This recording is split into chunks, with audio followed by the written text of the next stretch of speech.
This conference will now be recorded. Welcome to the Entrepreneur Summit Workshop, day number 3. Just wanted to quickly thank our sponsors and our partners, the Italian Space Agency, Amazon Web Services, AFWorks, GenSpace, the ISS National Lab, Twilio, Lockheed Martin, Long Capture, HubSpot, and the Brazilian Space Agency. We'll be starting the meeting in about 3 minutes. Please grab a seat or stand up, grab a cup of coffee, grab some tea, grab some water, and get ready to enjoy this next great, exciting workshop with some really cool speakers and some great interaction.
Well, welcome everyone. I'm going to try to start on time today. Yesterday started 3 minutes late and we ended 3 minutes late. So we're almost precision drilling here.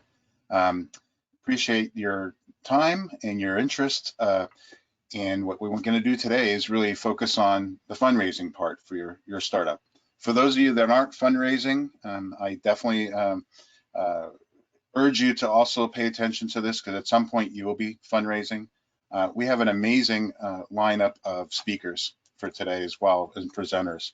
So today's workshop is brought to you by Lockheed Martin, and wanted to thank them for sponsoring this workshop.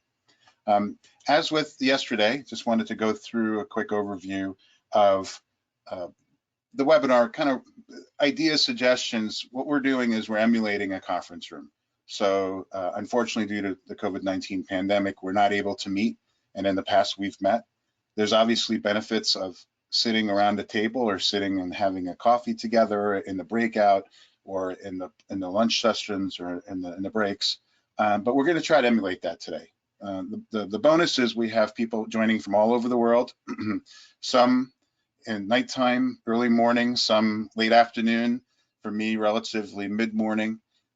So we're going to make this hopefully interactive, fun. So for participation purposes, please choose a quiet location.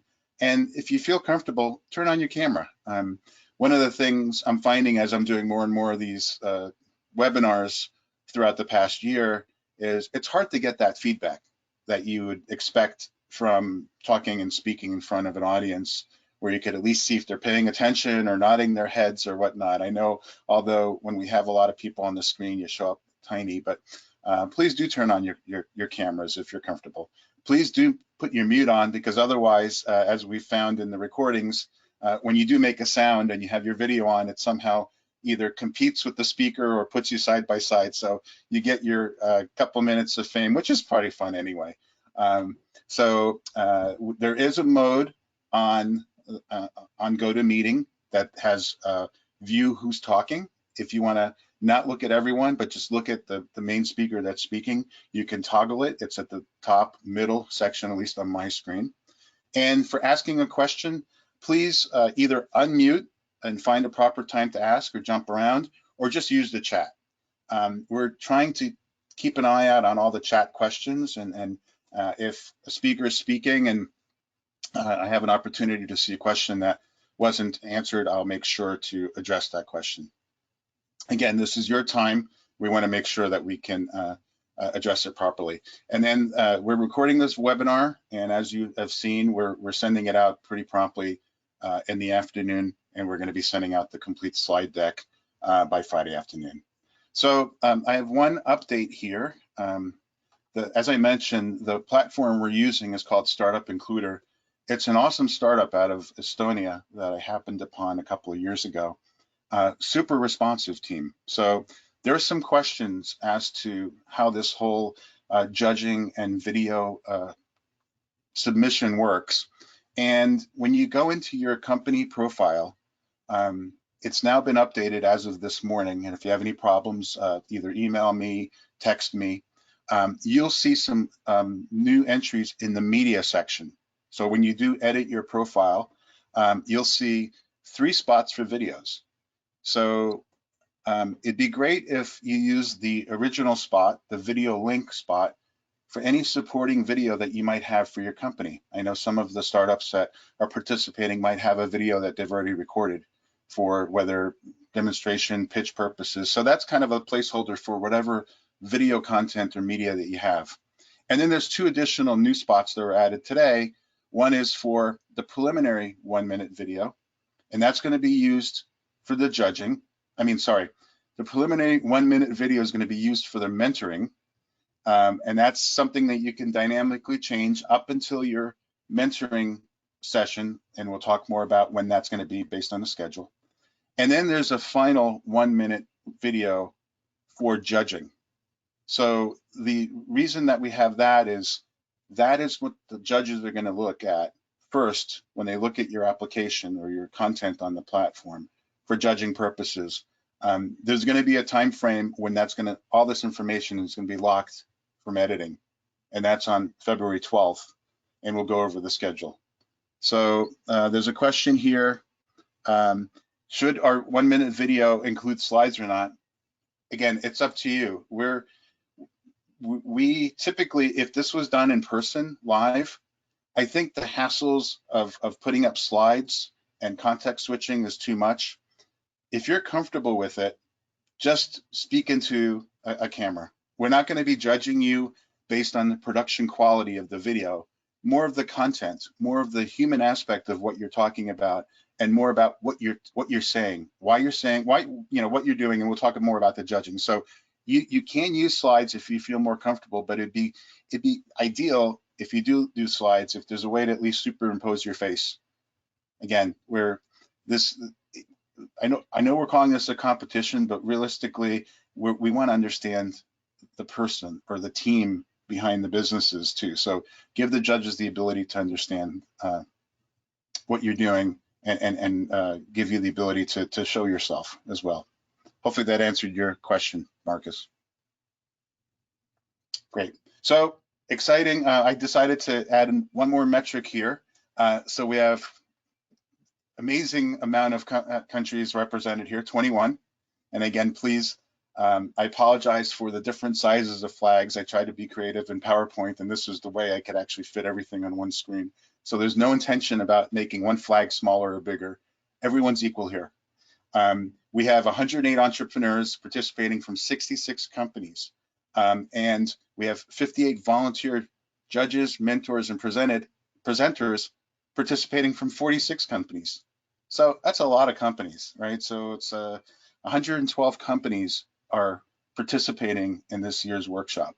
I think it's a gigantic record. We're pretty excited about it. So, today I'll go through about 15 minutes on my perspective of the funding process. Then we'll have Juliana Garzier joining us to talk about finding the right funding. Michael Mealing is going to talk about the customer, think like your customer, thinking like your investor. Sunil Nagraj is going to go through the anatomy of a successful space financing. And then Xiaoming Yang is going to have an interactive discussion with me on working with a strategic investor. Hopefully, you'll have a lot of questions and a lot of interaction. And then we'll go through some more housekeeping. I'll talk about the schedule again. We've had a little bit of changes on the mentor schedule, and I did send them all out to everyone that has been registered on the email in terms of the participants last night, this morning. I also did create a small LinkedIn group. I think I might need to recreate it again because I think I forgot a couple of steps in creating it. So bear with me. Before you populate it too much, chances are I'm probably gonna have to I'm new to LinkedIn group, so probably I'll have to recreate it again, and it's gonna be under basically Gen Space.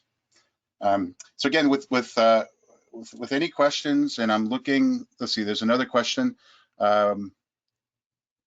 Okay, I will put up a list of the judges and mentors towards the end of this presentation, Zuby.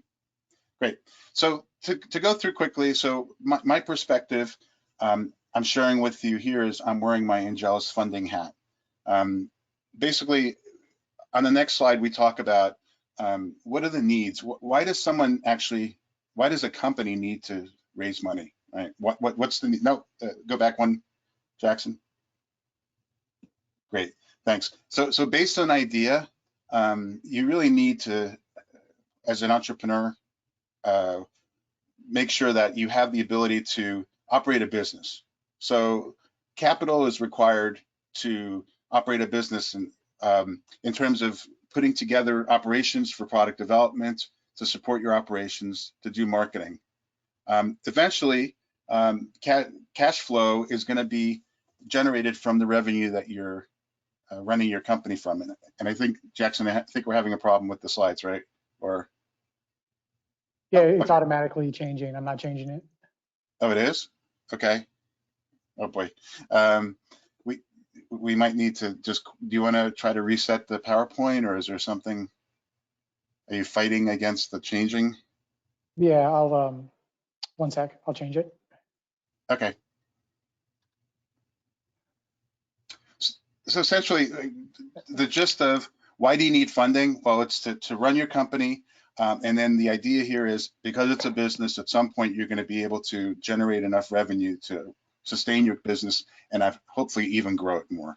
So my other point on that slide was you would need, in addition to funding, the ability to have advisors or mentors or some ability to reach what your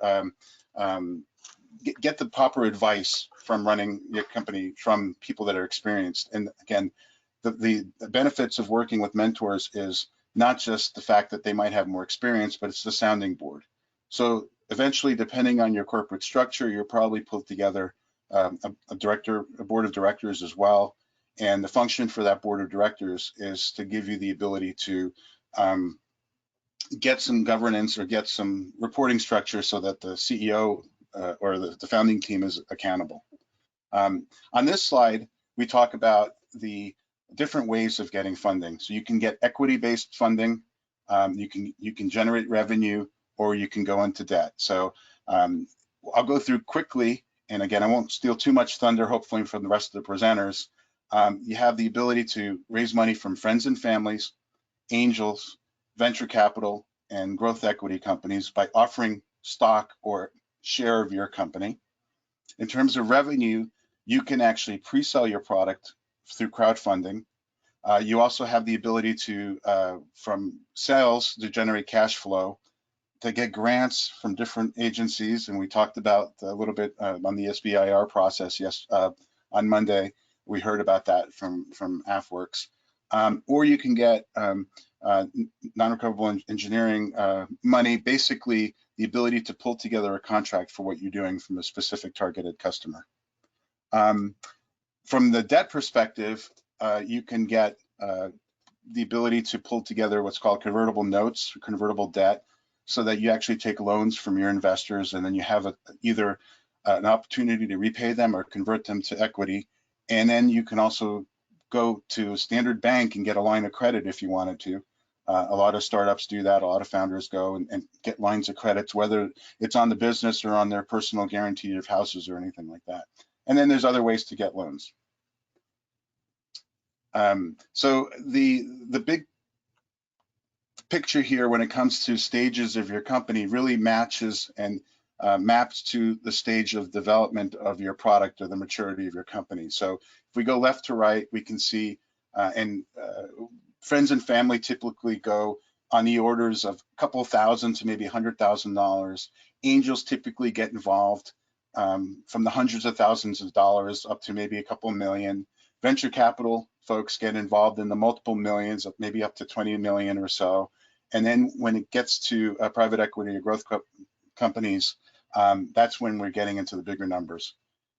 On the bottom here, it goes from defining your business model at a certain stage, getting a proof of concept and generating revenue, and then shipping your product and going to scale. And then typically, you have different types of outcomes for your company. You can either go IPO, get acquired, or just stay growing and generate revenue and then dividends to your investors.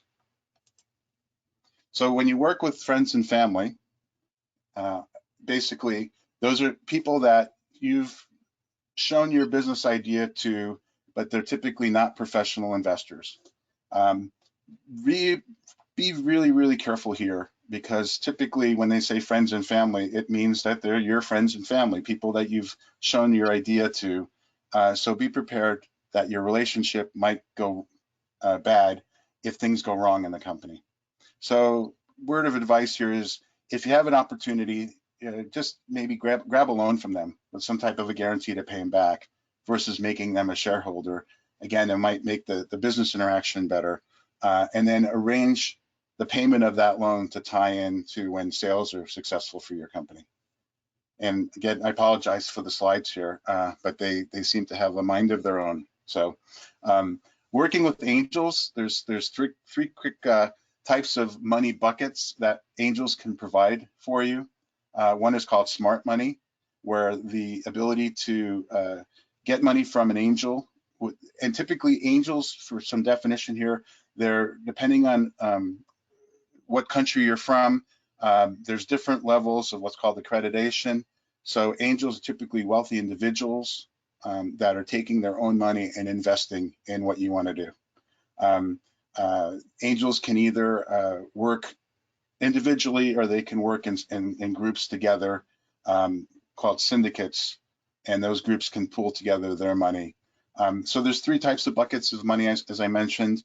You can get smart money, which is the money with connections or the experience or access to different opportunities or customers. There's trusting money, people that believe in you based on what you're doing, and they'll be able to really invest in you based on the trust that you're going to do well. And then I hate to use the word dumb money, but really it's money that they're investing in you, but they have no knowledge of what you're doing, why you're doing it, or they know why you're doing it, but they don't know anything about your market, but they still want to trust, they still want to invest in you. So, you know, the preference there, especially as you're growing, is to look for the smarter money, because that money will come with connections or advice or opportunities tied with it, if you had a choice. But, you know, and again, we'll go through this more today through the other speakers. So the next slide is really a short representation of what a VC firm is, and we'll have some VCs on the rest of the workshop agenda. Feel free to ask them, but basically it's a structure where a VC fund consists of a general partner or a group of general partners and limited partners. So general partners raises the money from the investors. who are the limited partners, and then the general partner invests that fund or that money into entrepreneurs as they find them. Sometimes they manage the company, or most of the times they manage that investment by requiring a board seat. And then typically VC firms have a time frame. So within that time frame, they want to be able to, within that cycle of that fund, raise the money, spend the money, and then harvest the money back in terms of a return. Kind of the mentality of why investors invest, and I just pulled up four major areas to think about. So number one would be investors that are investing in startups probably are investing in other things as well, traditional instruments, financial instruments such as stocks and bonds, and they want to look for opportunities to diversify their portfolio. They also are excited about potentially getting higher returns than traditional financial instruments, because typically startups, when you start up, it's a higher business risk. You typically offer a higher return to the early investors. So there's definitely an opportunity to make more money in terms of your investment. Funding the future, startup early stage companies find investors that are excited to either be investing in something what's like science fiction or access to innovation. That there's definitely a big passion play. And one of the things to stress is there is a passion component of why investors invest. So whether it's this access to innovation or giving folks the ability to make a difference through impact is really a common way that people make their investment decisions. So on the next slide, just put together a short bullet list of what investors look for. So when talking to investor, and you'll hear more about it today, but really it's important to stress and emphasize your passion for why you're doing what you're doing. It's okay to be humble but to express curiosity. So you're curious and you're inquisitive, you're excited by what you're doing. It's also really important to emphasize confidence. Emphasize the confidence based on your experience, based on the fact that you know what you're doing, that you're the expert, that you'll succeed in what you're doing, and you'll succeed in doing what you say you're going to do. When it comes to team, obviously the smarts or the ability for the team to bring in each individual value into making it work as a team, and also the way the team works together. So the dynamics between the folks on the team.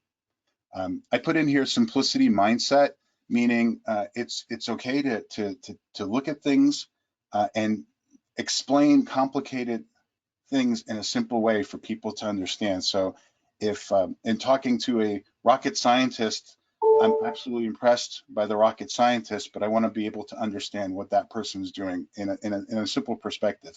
So the ability to explain the complex problem that you're addressing in a very simple perspective.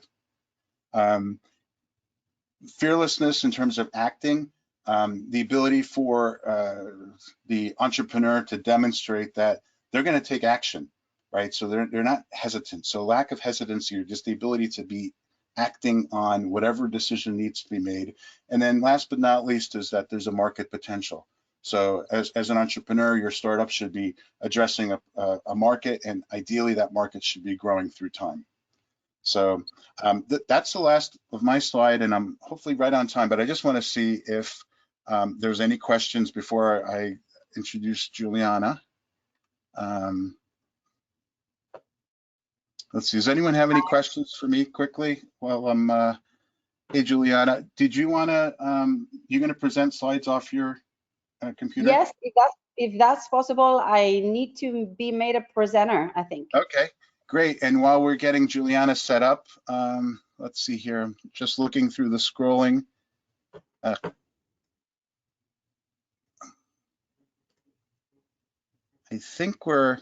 I think the conversations are all amongst yourself, which is good, unless there's a question I might have missed. Now, here's one. There's a question from Mark. How do you handle the objection of a first round investor that they'll be diluted to a very small percentage by later rounds? from my perspective is that's how it works. You there was really no way around that. Everyone gets diluted.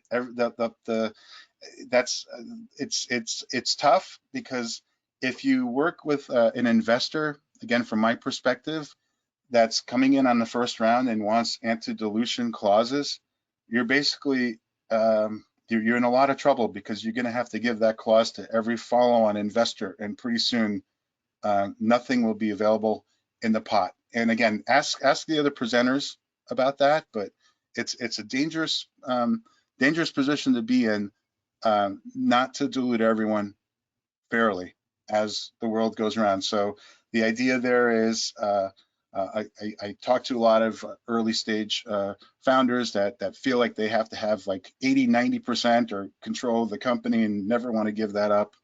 I would say that that's not a realistic way to think about it. Think about the fact that you're all sharing in this, and even a small percentage of a large success is pretty big. So, how are you doing, Juliana, on the slides? Did you get the presenter opportunity? I get it. I mean, it says that I need accessibility for my computer in the system preferences, and that I would need to restart the computer. Okay, no I've problem. never used this GoToMeeting before. We're totally flexible, Juliana. This is a good opportunity to ask questions. Feel free to I think if you're on a Mac, I think you have to reboot or something, restart a couple of times. So take your time. We're Yeah. we're good. I don't know. Maybe I can send you the presentation because this looks complicated. Is it okay? Do you have a lot see. of builds? Feel free to send it to me if you want. I can forward it to Jackson. We're totally Okay. cool. Good. I mean, one of the things we want to emulate Okay. is this is just like walking to the front of the room and plugging in computers. So there's no big pressure on this. Let's see. I'm just looking through questions while I'm waiting for the email. Let me pull up my email now. So the question came up as, do friends and family need to be accredited investors as well? Depending on how you set up the term sheet, the terms, yes, they do, but typically they, depending on the amount and the way you set it up, it again varies from location to location.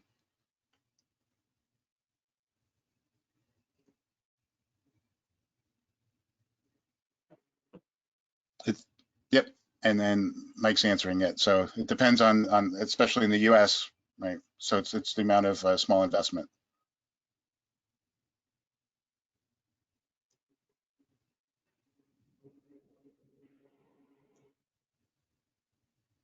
Looking for more questions. Anyone else more questions? Can I speak up for a second? Yeah, please. We welcome it. Yes. Sure. Yeah, I just wanted to say that we took the accredited investor question was a big thing in my mind, like about half a year ago, because we were getting amounts of money like $20,000 in kind of a friends and family round, and so I did a fair amount of research onto this. And for amounts of money that small, there's a waiver that the SEC offers if you're in the United States.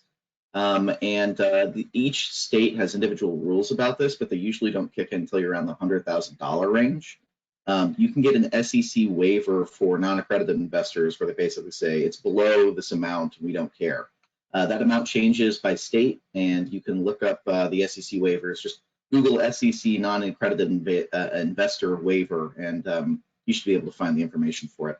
You have to go through the registration process, and then you send paperwork to them, and that's it. And many startups, I also know this, never bother.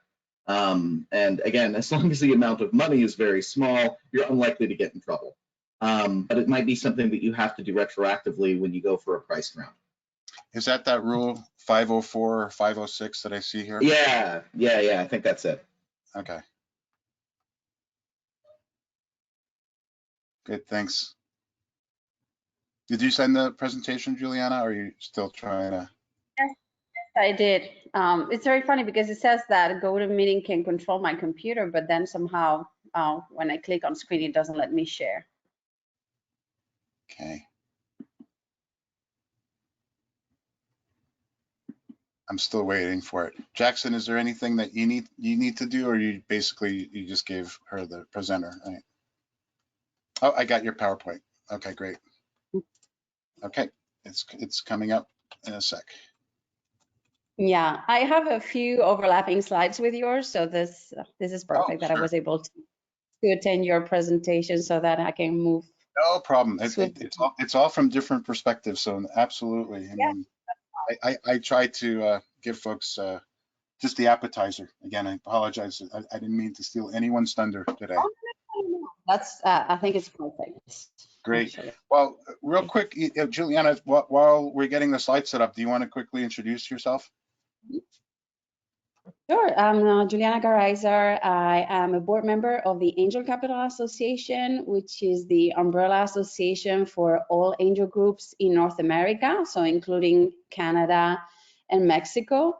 We are actually representing 14,000 individual angels. And I'm also a lead for these funds that are called Portfolia. Portfolia are funds that are mainly led by women LP and invest in all kinds of things. But because we are women mainly, we tend to invest in more diverse deals, deals that somehow have, if not diverse founders, somehow an inclination to solve diversity at some point. And I'm also launching, I'm based out of Houston, and I'm also launching Greentown Labs. Greentown Labs is the biggest clean tech incubator in North America. They're based out of Boston, and we are expanding into Houston. So I've been taking care of that too.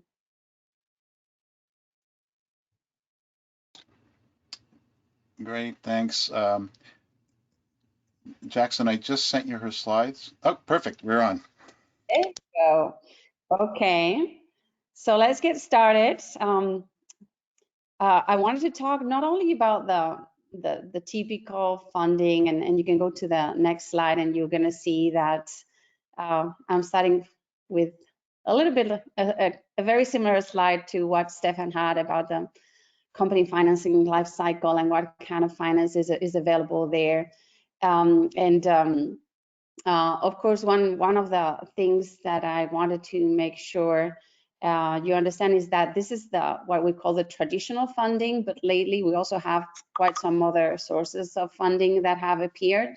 So if you go to the next slide, it also replicates a little bit what Stefan had mentioned about the friends and family round being normally up to 150K, and the angel investing going up to 2 million, and VC going after that. And I think one of the things at least that is very important for companies that are either in the clean tech space or the med tech space are the grants, that we shouldn't forget. And SBIR, grants given by NSF, the Department of Energy, Department of Defense, all these grants, can really be a great source of non-dilutive funding that can really complement any kind of funding that you might get from investors. Some of them have actually a matching system where you need to raise some of the comparable amount from a private source. But I think, they're a really great way of getting money early on. And I think we shouldn't forget either that there's plenty of very cool competitions. And I know about quite a few entrepreneurs who have been doing the rounds of business plan competitions or many competitions that get prize money to be able to fundraise. So if you go to the next slide. Julian, I have one quick question. If you go back to one slide, go back to that slide. There's a question that came up from the group. How does this differ in Europe in terms of order of magnitude? Is there a difference? Or I think it's pretty similar, but I would say, I was running an angel group in the French Riviera for 5 years before I moved to the US 10 years ago. I would say the ticket sizes tend to be smaller. Same thing for friends and family. I think maybe a friends and family round could be around maximum 100K, and then, angels, there's very little deals that I've seen doing, 2 million round there. It's been more like 500K max, really 1 million. So I think one of the things that you can see in Europe is that the funding gap, the Series A funding gap that happens between angel investors and VCs is a little more, I would say it's more, I think it's bigger there. Yeah, I would say that's maybe the big difference I see. Thank you. So in terms of, you know, all the sources of funding that Stefan has already mentioned, of course, the great thing for you is, first of all,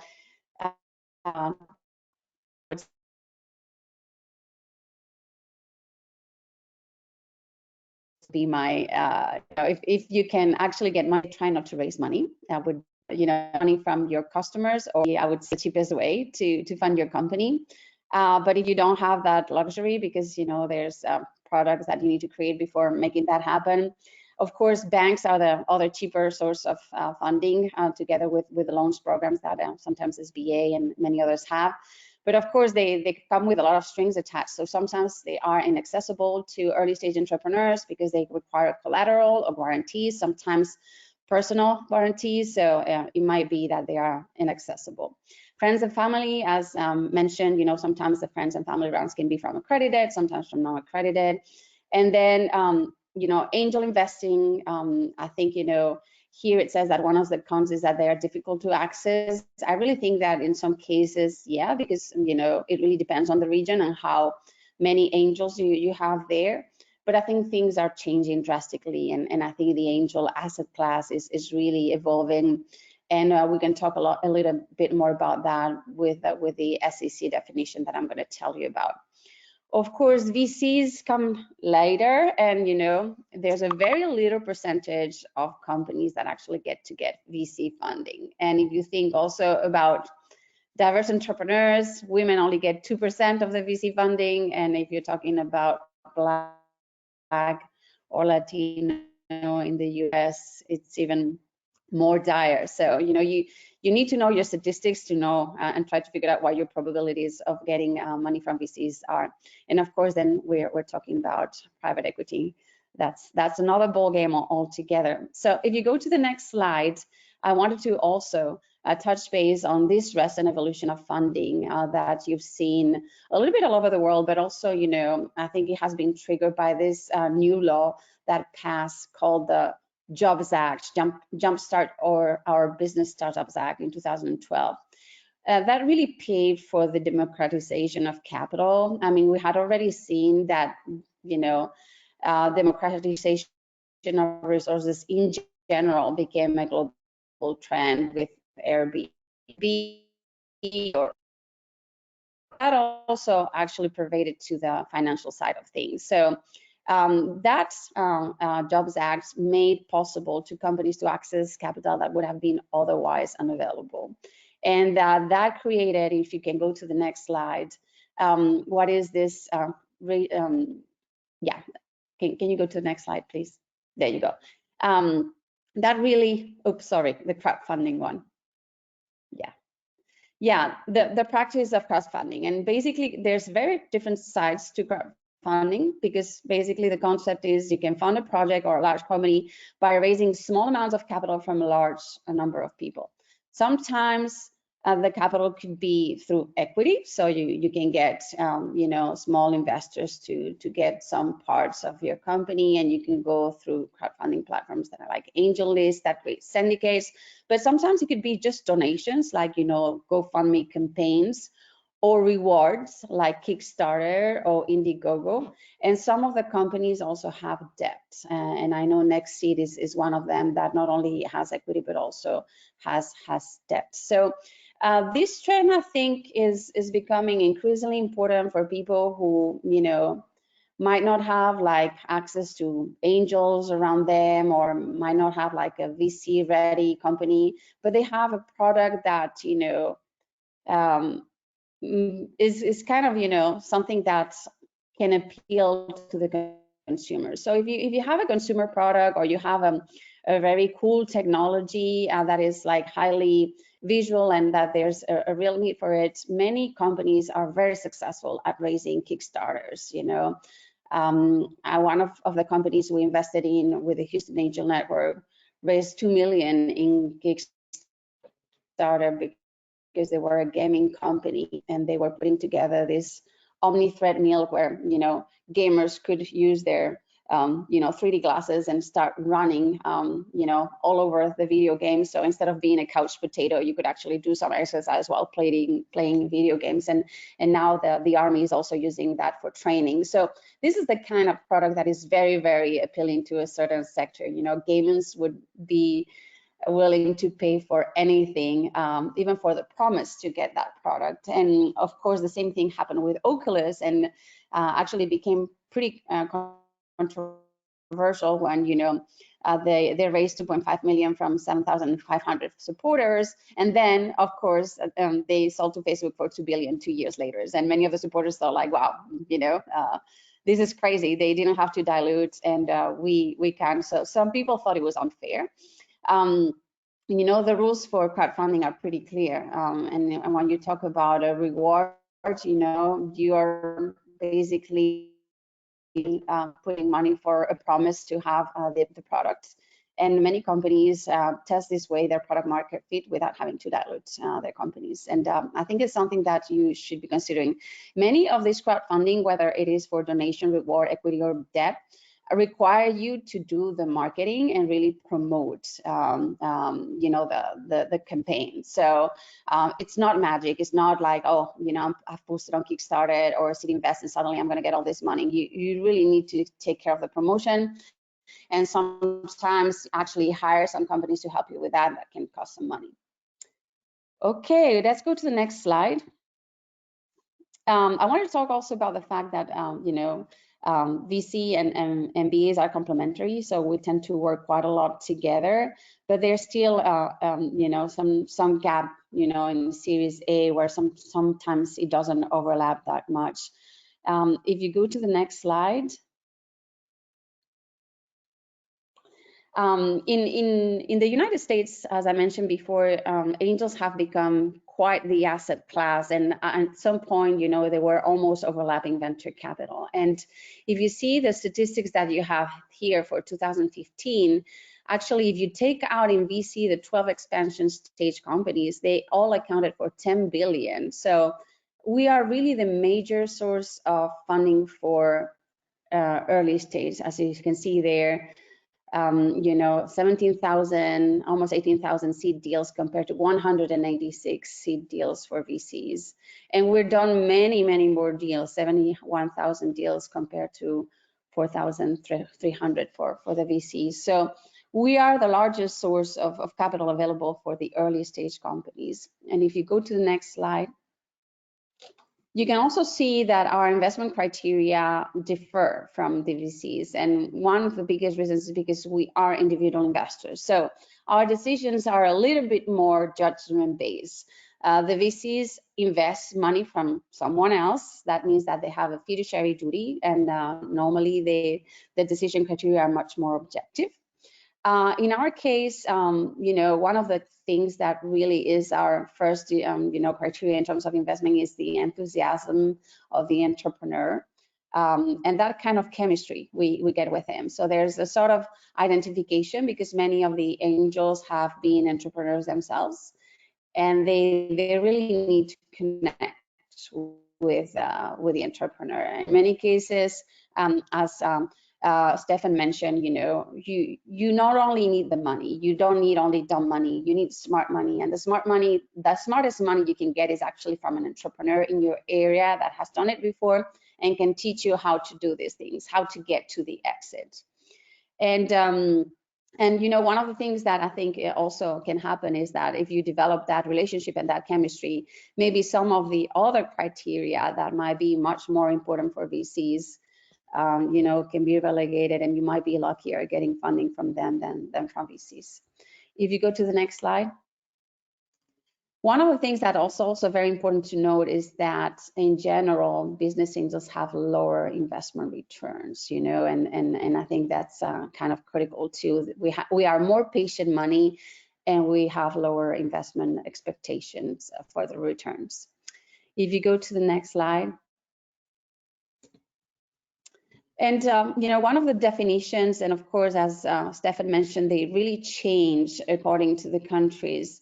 But in the US, we have these SEC requirements that implicate that an individual is financially savvy and can perform due diligence on high risk investments. And if you go to the next slide, you would see the 3 conditions that meet this accreditation. So you even have to have a net worth of $1 million, excluding your primary residence, or an annual individual income of 200K, or an annual family income of 300K.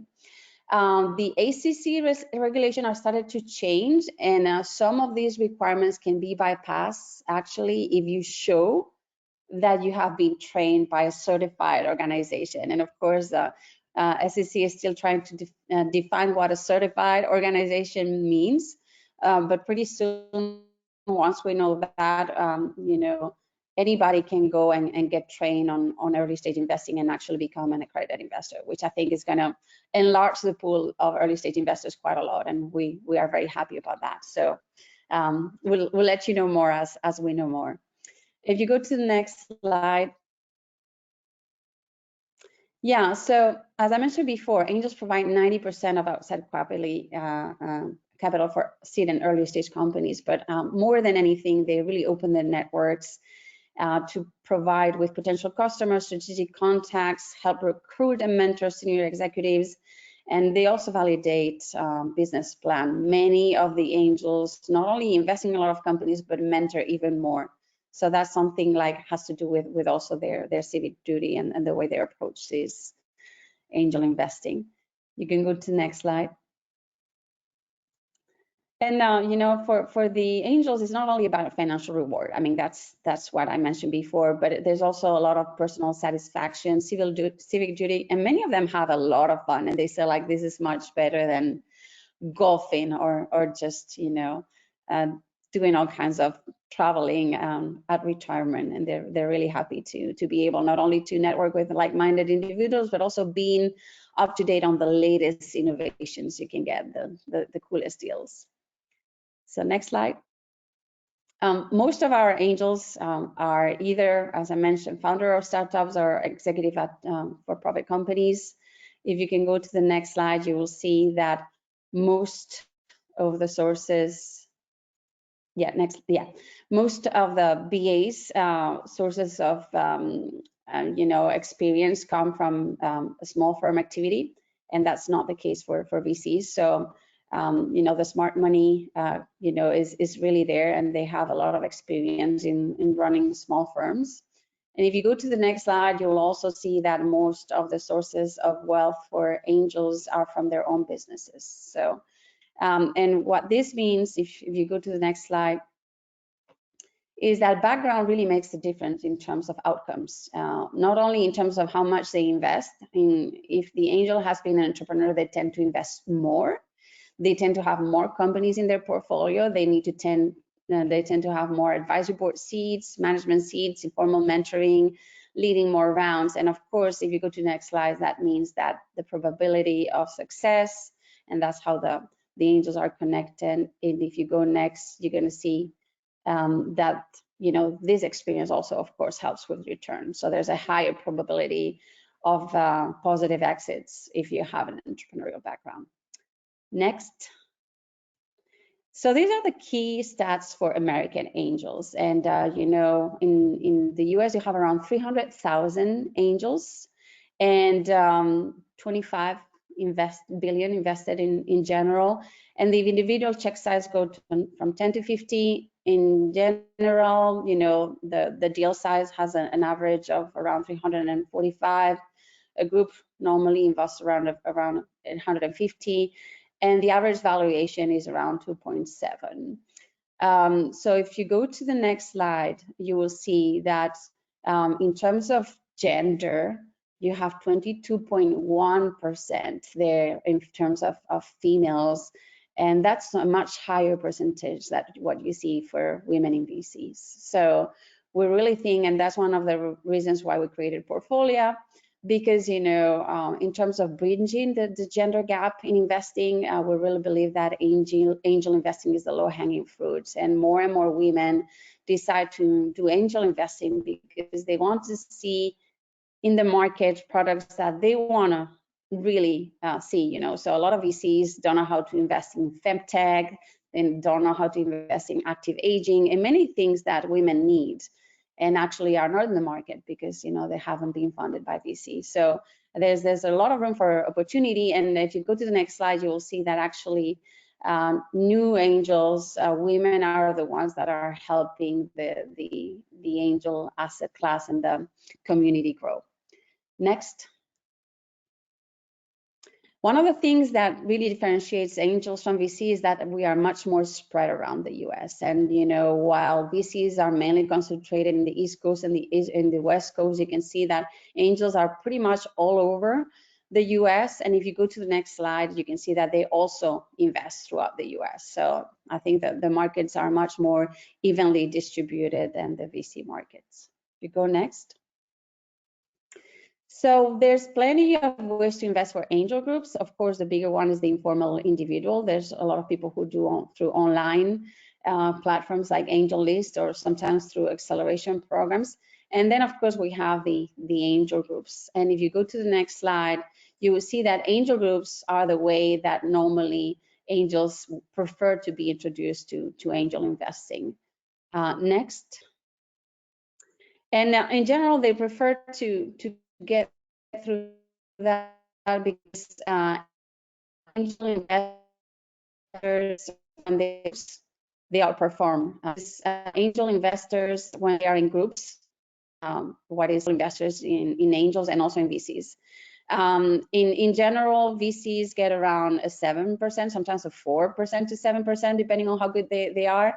And, you know, angel groups historically yield 27% IRR. So that's a very big difference. And if you go to the next slide, you know, of course, it is because you have a higher selectivity and a larger pipeline.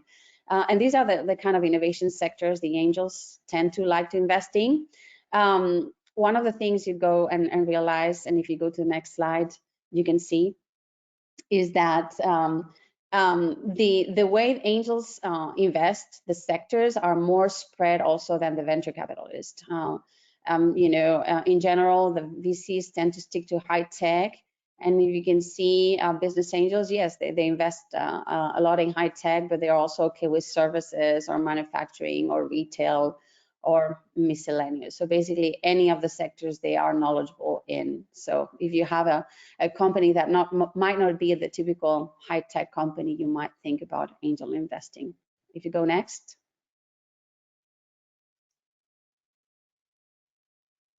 And these are the sources of deal flow that many angels have. And I really think that you should have a look at this once to see how, you know, maybe you can go through and try to figure out how to get to angel investors. So it's not only through other angels, but also through formal and professional networks like accountants, bankers, and you know, other entrepreneurs. So sometimes, you know, when you're thinking about looking for an angel, you should check with other entrepreneurs or with these other people and not only go through the obvious route of trying to log into the Angel Capital Association website and look for the angel groups out there.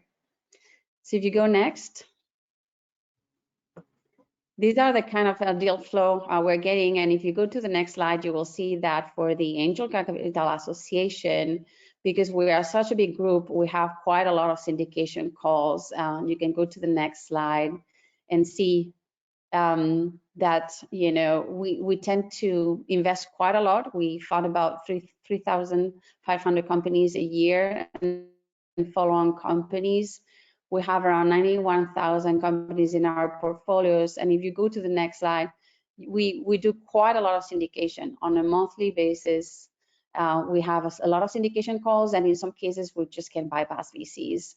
This is a case where we did, and we ended up investing 12 million in a Series B for Cognition Therapeutics, and we had a great exit. So that's the power of syndication. You can see in the next slide that we have monthly around 5 syndication calls for ACA in life sciences, energy and clean tech, women investors, impact, and also in international investing now. So ACA not only is open for groups of investors, they're also open for individual investors. So that's also a way to plug into the ecosystem if your area of the US doesn't have a clear defined angel group, and also internationally, because now ACA is open to international investors. Go next.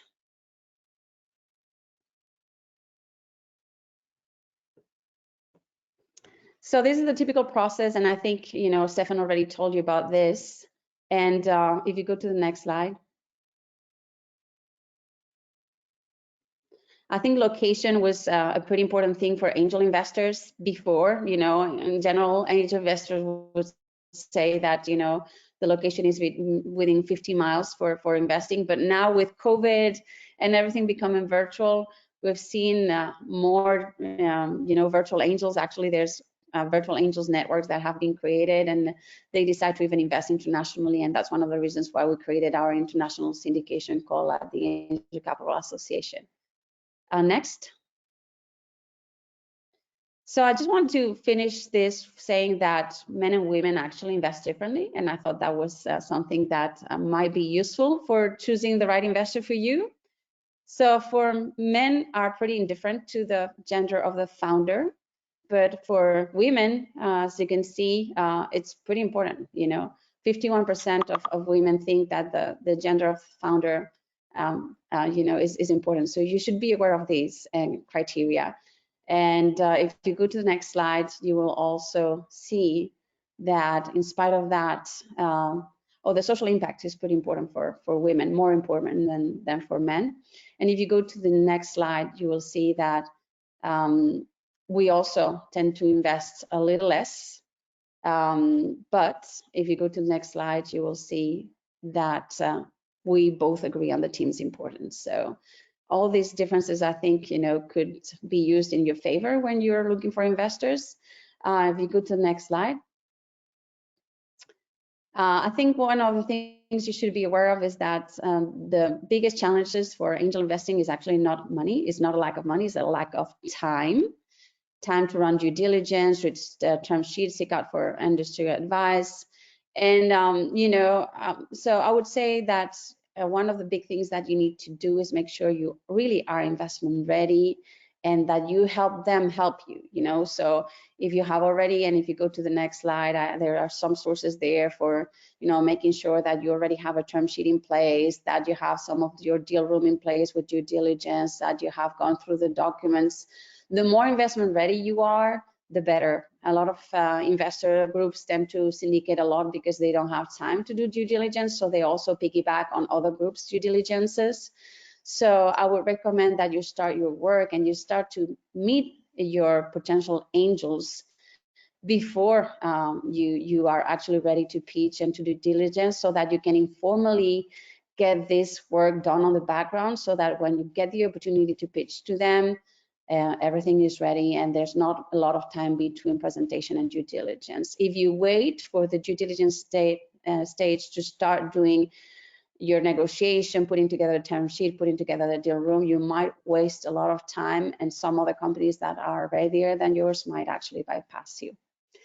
So I think that's it. I think I have a last slide that has the pros and cons of business angels. Of course, we are the major source of funding. We have less strict investment criteria, lower expectations, patient money. We are more widespread.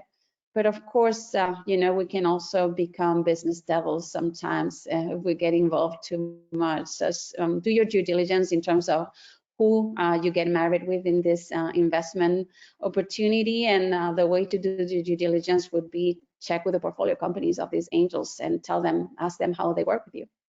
Thank you.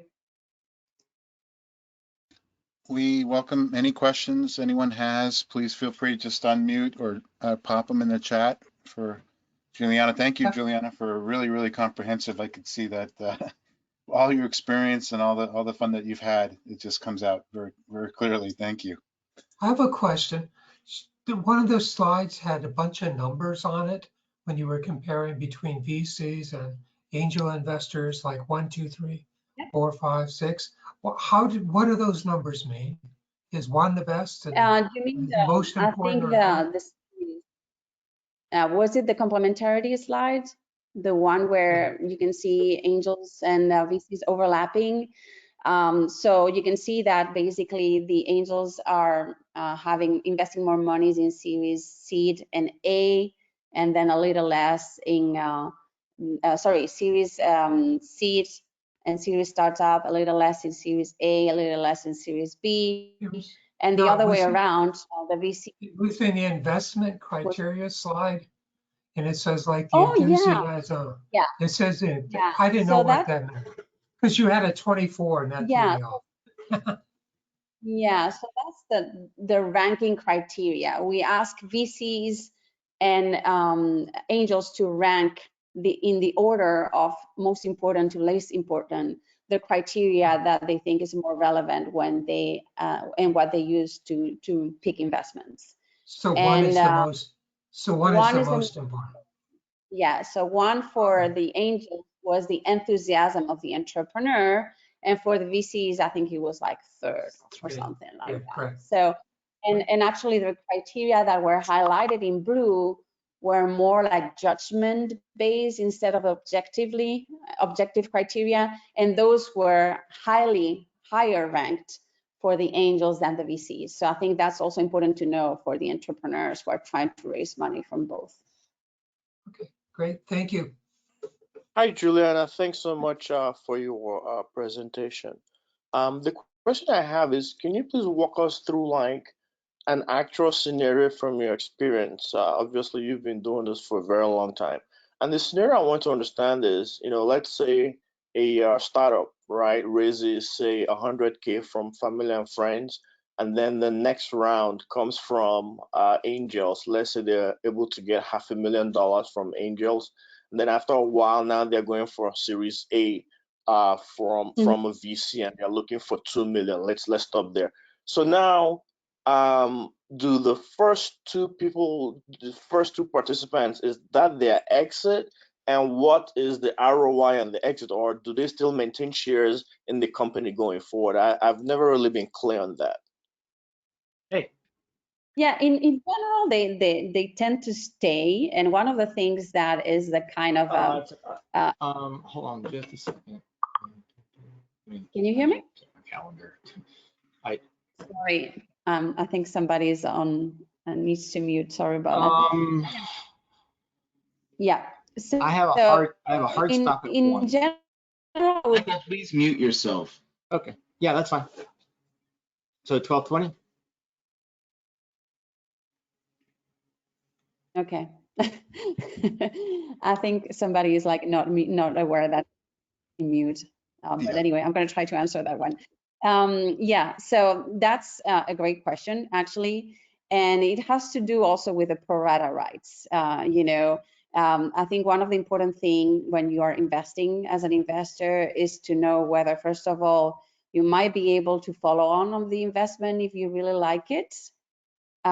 Because sometimes what happens is that, you invest in a Series Seed and then comes the Series A with the VC, and they go and invest quite a lot of money and you start getting pretty much diluted. So sometimes you get crunched with the entrepreneur. So one of the ways to try to limit that dilution is to have pro rata rights, and that means that those rights give you the opportunity to maintain your percentage of equity in the next round. So avoid dilution by, and of course, when you're maintaining, that means that you need to put in more money. So you actually need to have that money available. So that's a way some of the angel investors try to limit dilution, because, in many cases, what happens is that the latest investor comes with the most power, comes with the most money, and they sometimes change conditions. So I've seen in rare occasions where, investors also can provide an exit and buy some of the shares of previous investors. But in general, angels tend to stay, and if you don't exercise their pro rata rights, they might be also diluted and get a little bit of a crunched in terms of their equity once the company really exits. And the exit could be because they're sold through an acquisition, and that's when the VC and the angels exit, or they get an IPO and everybody exits then.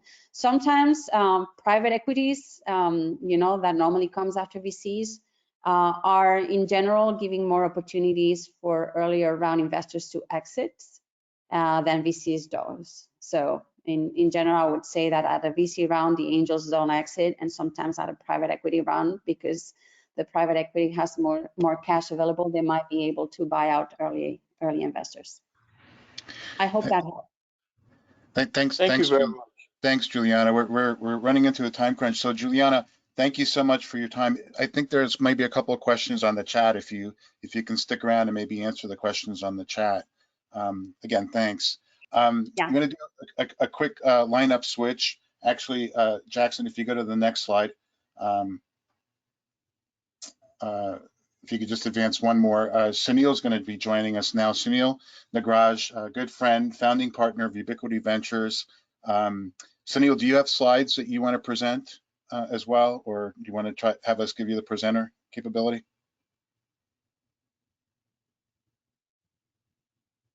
Yes, I do. I would love that. Okay.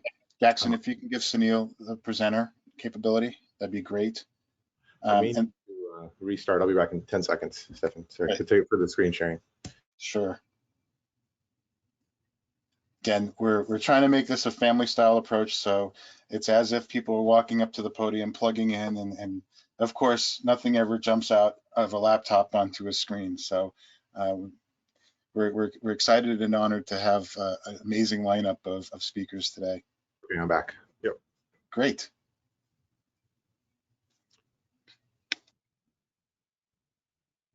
So, are you ready for me to start? The floor is yours, or the screen is yours. Excellent. Welcome, everybody. Thanks for having me here. My name is Sunil Nagaraj. I'm going to talk to you today for 15-20 minutes about the anatomy of a successful space financing. I will flip on my screen share in just 1 second. The context on this is that I've been a VC for about 10 years, and about half of that pretty heavily focused on space. And so today's talk is informed by co-leading Bessemer's investment in Rocket Lab, Spire, being a little bit involved with Skybox, Velo 3D, so a few different things along the way. And hopefully there will be some useful tips here for this group of budding entrepreneurs. Now, I hope that you can see my screen all right. Stefan, is this working okay? We're at full screen? Looks perfect, thank you. Perfect. Great. So the goal today is to nail a space financing, and I'm sharing you this from the perspective of being a VC at Bessemer, as well as Ubiquity Ventures, which I'll tell you about in just a second. The core that I want to make sure we talk about today is has to do with thinking about what you should be pitching, how to do that pitch, and then I'll give you an example of some of these in practice. As I think about Ubiquity, I want to share the focus of Ubiquity, partially so you know me, but also it has a hint of a way to pitch any space startup. Ubiquity Ventures, a $70 million venture capital firm that focuses on the seed stage, has this focus on software, just not on a computer on the left side, not on a phone, but running in the real world, animating the real world, navigating the real world, understanding the real world. So it's all about solving a real world physical problem with software. Another example of that, maybe a little more precise, is that Ubiquity is focused on turning real world problems into software problems. Now, I say this again so that you know Ubiquity and my focus. I hope to meet some of you, consider investments, but also I think taking this angle can actually recruit more capital, more VCs into the space. You know, yes, we're doing a space-related startup, but fundamentally we operate at the speed of software. We incorporate software principles. You know, those sorts of lines will help more people. It'll broaden your top of funnel for who you can pitch and who might be interested. A concrete example of this, turning a physical problem into a software problem, something a little trivial, just a camera, which was a chemical process, moving to a CCD, moving to a really nice SLR. That is a fundamentally hardware-driven innovation. Most VCs are not interested in this. I'm talking primarily about institutional financial venture capital firms. But if you can position this as instead iterating on this problem of taking better photos, but doing it in software. Now, it requires some elements of hardware, but canonical example here is computational photography. And the iPhone, the $1 camera paired with 1 trillion calculations per photo really gives you a rich picture. My view of this is that many space startups have a some of this or a strong element of this, and playing this up further can actually be a big role. If your company authentically sounds a lot like this, I would love to talk to you. Again, a seed stage investor, usually $1 million, and I work alone as a VC focusing on this kind of these kind of companies. So that's Ubiquity. Now, in terms of what to pitch, I actually have a pretty simple framework of what I would hope that you can cover in your pitch. Now, I would encourage you to have a 10-second pitch, a 10-minute pitch, and the full hour pitch. And more often than not, you think you'll have an hour and you'll end up with 10 minutes. And sometimes when you think you have 10 minutes, you have 10 seconds. But even in 10 seconds, I would hope that you can answer these 4 questions. Does this technology work? Does this product work? You don't always have to say yes, but it's basically this portion is, and this next portion will work soon. Does anyone want this product? Are there a lot of those people, and can you find them? These 4 questions are actually what I turn around in my mind all day long as a venture capitalist. Every year I meet about 1,000 companies for 30 minutes to an hour. And in every pitch, what I'm not trying to do is think, oh, is this cool? I don't really think that. I don't usually think, will this make a lot of money? I usually try to think linearly, step by step. Do I understand what this is? Is there proof that it works? It might work. And then for me as a frontier tech VC, did it just recently become possible to work, right? So our first question is where I spend 50% of my brain in a pitch meeting. And then the other 50% is just on the second question. I don't usually get to the other questions in a first pitch. Does anyone want it?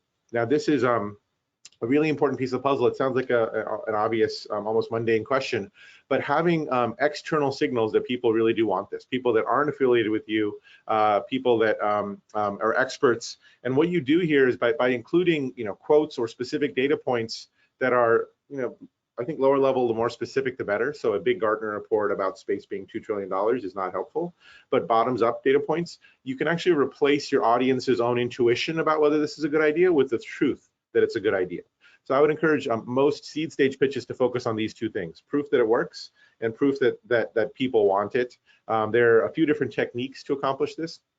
I mentioned quotes from technical experts, quotes from prospective customers. There are later stage techniques like LOIs or signed contracts or revenue generating customers, but I'm focusing on the seed stage, pre-seed stage. There are techniques like including using Google Trends, which lets you search the search volume of different words. So for example, you could see if electron ion propulsion is volume is search growing over time, or is 100 kilogram payload search growing over time. So these are all proxies for you to have a well-founded discussion with the VC about what is interesting and why you're tapping into this pocket of strong demand. For most startups, you can build it if given enough time. You can build the technology, definitely with consumer apps and enterprise software. You can build it. It's just a question of 1 month or 12 months. But with space companies, you got to know, is it going to get there? But more important than that is there strong enough demand behind it? So this is how I would think about really simply what to pitch. In terms of how to pitch, I will reference a blog post that I wrote not too long ago. It's at blog.ubiquity.vc. But the core idea with how to pitch is really to start at the bottom of this pyramid. There's clearly a reference to Maslow's hierarchy of actualization here, but to start at the bottom of this pyramid and work your way up. And again, another simple idea that sounds mundane, but I find that the majority of pitches I receive do not follow this, and I think could have been a bit stronger as a result. Not talking about the dreamy future until you establish a shared space. I'll explain what that means. Have a basic understanding of the product, build excitement, greed, and then dreamy future. Again, the full post is at blog.ubiquity.vc. I guess there's a link there, but it's kind of hard to type into a web browser. So let's go step by step here with regard to how to pitch. This is, you don't have to read this. I'm just going to use this to talk to you for a second. With regard to shared space, pre-COVID, I would say 30% of the time someone would bring a laptop that wasn't charged. wouldn't have their laptop plugged in, wouldn't have their screen share set up, wouldn't have their deck open and ready to go. This notion of creating a efficient shared space, because you're going to have 30 minutes to really knock someone's socks off, is so important. And to be clear, if you mess that up, everything else in the rest of the pitch is basically set up to fail. So whether it's making sure your co-founders arrive to your Zoom line, during pandemic, that they arrive, that their names are clearly labeled, even put parentheses, the title, you want to get rid of all the friction so that we can really have a conversation. Your microphone, your lighting isn't behind you, basic things like that I find maybe 25, 50% of people have not invested time in. And I think it's not that that's going to impress somebody, but it's a ticket to the game. The next piece of the puzzle, and this is where I wanted to focus with regard to how to pitch, is to really upfront in the first 30 seconds, 60 seconds of your pitch, make sure you communicate in clear words what your product is. Now, I have a sister who's a pediatrician. She's a doctor. I think you ought to be able to explain to her, a smart person who doesn't know or care about space or tech, what your product is in about 10 seconds. And I think my view is that communicating it is more important than impressing. I think impressing is going to come later on the pyramid, but just sharing, we have a satellite that takes pictures. It takes pictures differently so that you can see more things, right? Like that is a great explanation to just anchor people in what it is. It's tricky, and I would say many pitches I receive are very, very high level, and you're sort of forcing me to into the how big this can be before I even know what it is. And I think for all my startups, I have 22 portfolio companies. I encourage them when they're raising capital, the very first slide is called the at a glance slide. It's not about impressing anyone. It just says, here's my product in 6 words. Here's my team in 6 words. Here's how much I've raised. Here's how much I'm raising. Now, this is not impressing anybody. It's just setting the ground floor so that you're communicating the small, immediate term vision here before getting into the bigger picture. Once you have that understanding, so now you're in a shared space. Now you know at least what you're talking about. Today, I'm talking about an app with 3 people building it. I'm talking about an enterprise software solution with 50 people building it. I'm talking about a new rocket. So you could say launch platform, but I think it's better to just say I'm building a rocket, or I'm building a piece that attaches to a rocket. Because again, with space, there aren't that many folks who are that knowledgeable about the sector. So building up from first principles in simple words can really help. Once you have that understanding, then you can switch over into impressing someone. And very often you could impress somebody by saying, I know this is going to work. I just know it. That doesn't carry much weight. Instead, if you can have other people speak for you, there's this expression, show, not tell. That's fantastic. If you can say, here are the signals that you and I, both you and the audience, both believe are true, then there's no dispute here that this is an exciting business. Ideally, you could have some version of thoughtful, shrewd customers who are able to point out that there's interesting elements here, or that there are strong reasons this should exist.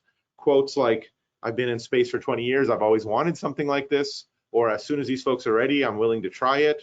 The Google Trend Search conference, maybe the number of booths at the latest SmallSat conference, any signals that you can show that there's a lot of excitement around this. Those are important, but they come after shared space and understanding, basic understanding. Finally, you want to make sure that you communicate that this could be gigantic. And I use this word greed, right? How fast can you become very, very large? And you don't want to get to that until you establish the other stuff. So I'm a proponent of not putting the market slide in the background at the very beginning. I think you should build up what it is and then say, look how big it could be. And again, there's some tactical things that are all too common about formatting, making your stuff easy to read, using commas, dollar signs, things like that. But you want to have as little friction as possible and show, I'm a real person, we have a shared space, here's exactly what I'm building. There are people excited about it, and man, if it works, it can grow gigantic. Along those lines, there's this idea of, I fell victim to this when I was pitching. I was a founder CEO of a venture-backed startup from 2009 to 2011. And I fell victim to this idea of thinking about reducing the risk. So, and that is probably a good thing to do, reduce the risk or stage the risk. But I did that, and when I did that, I shrunk the outcome. So there's this, I'll go through this fairly quickly, but there's this idea of a cash flow curve. Over time, the x-axis here, how much cash are you going to spend and how quickly will you generate cash on the other side?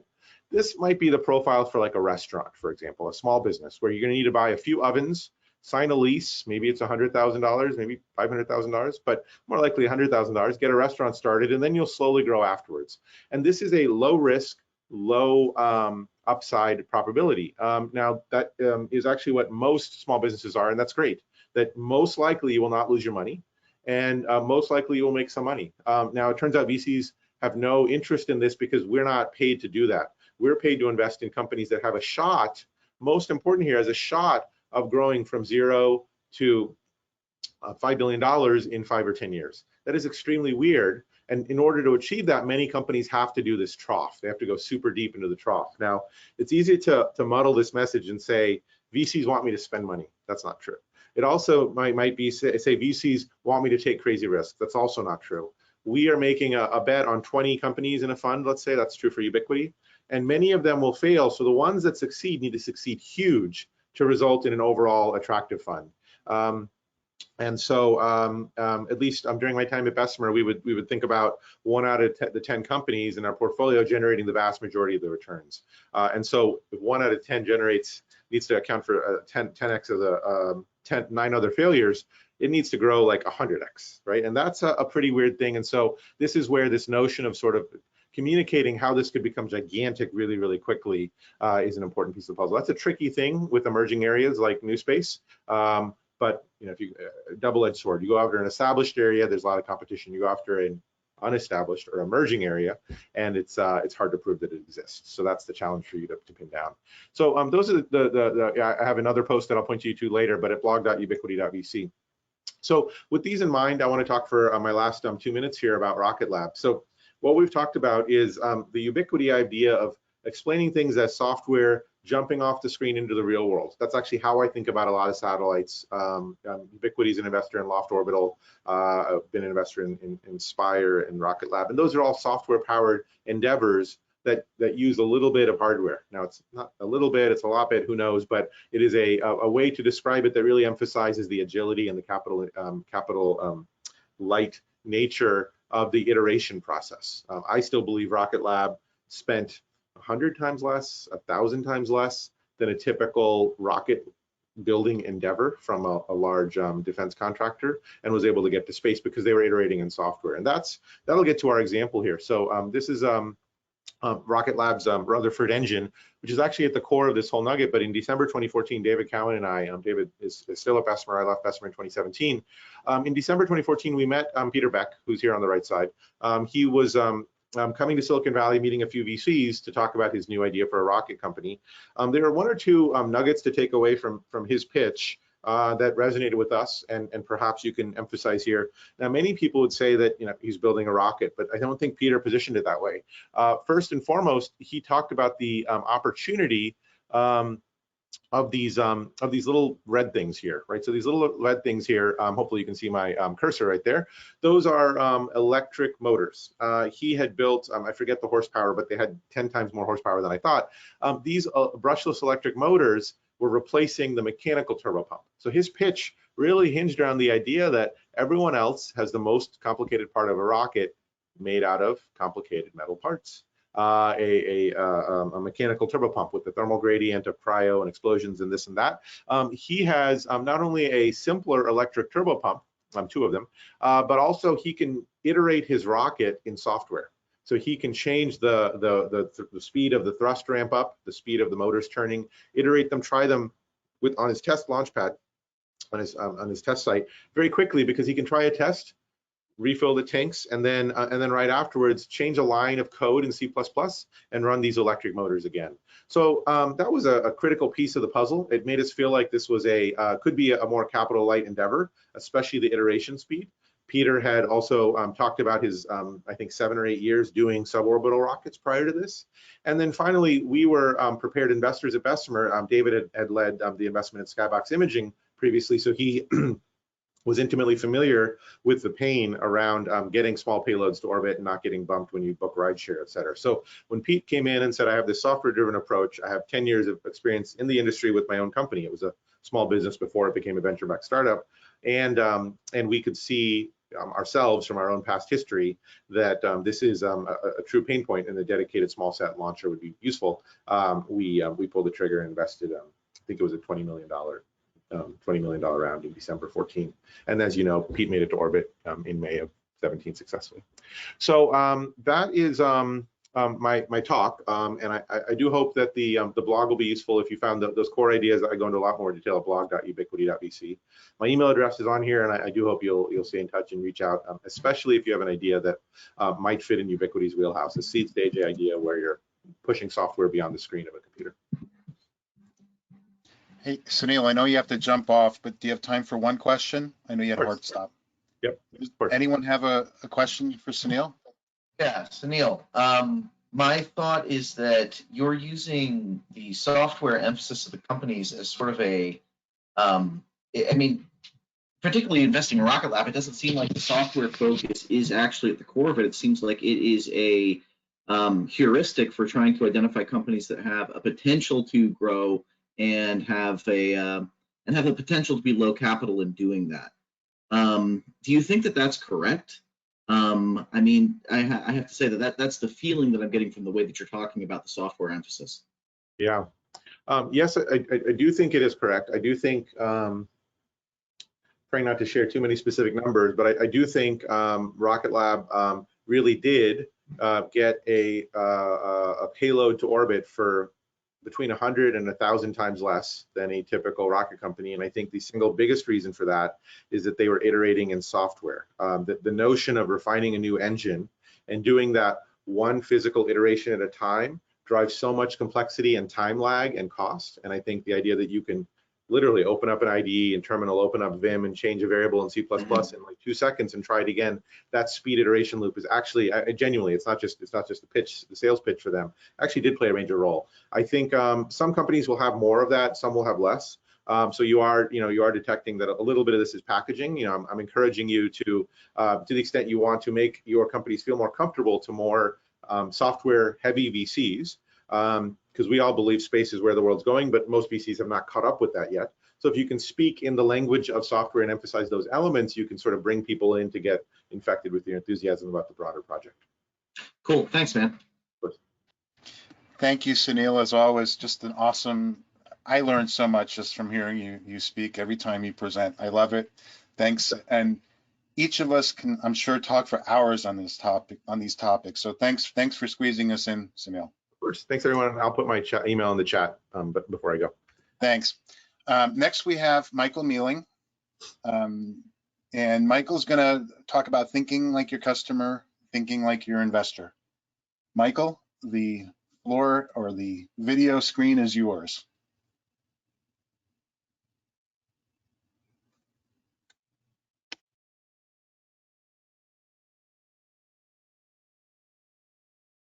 Michael, you might be muted. There I am. Not able to share my screen right now. Can you? There we go.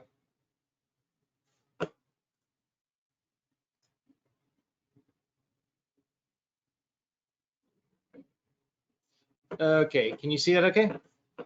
Yes, we can. So what I'll be talking about today is riffing on some of the things that Sunil was just talking about and diving into some of the specifics and about how Starbridge kind of views some of these problems. Having been an entrepreneur before, I was one of the co-founders at Maston Space Systems back in 2004.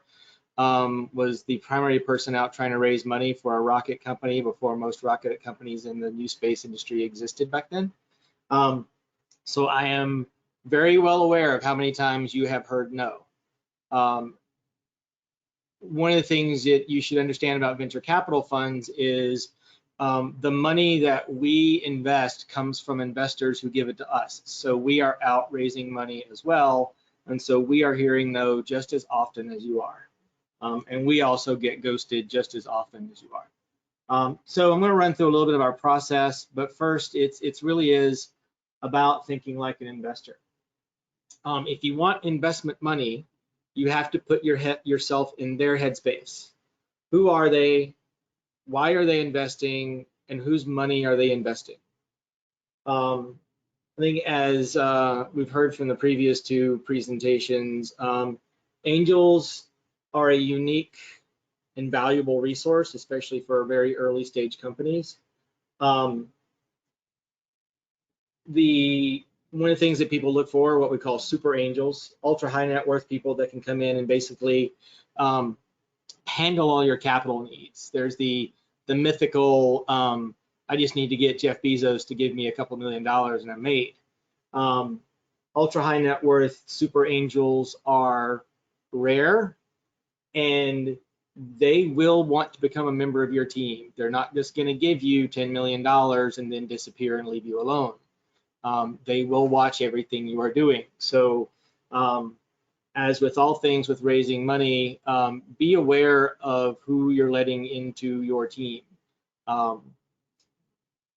In the realm of venture capitalists, where I think most people on this event are trying to raise money from, understand the investment thesis of the fund you are pitching.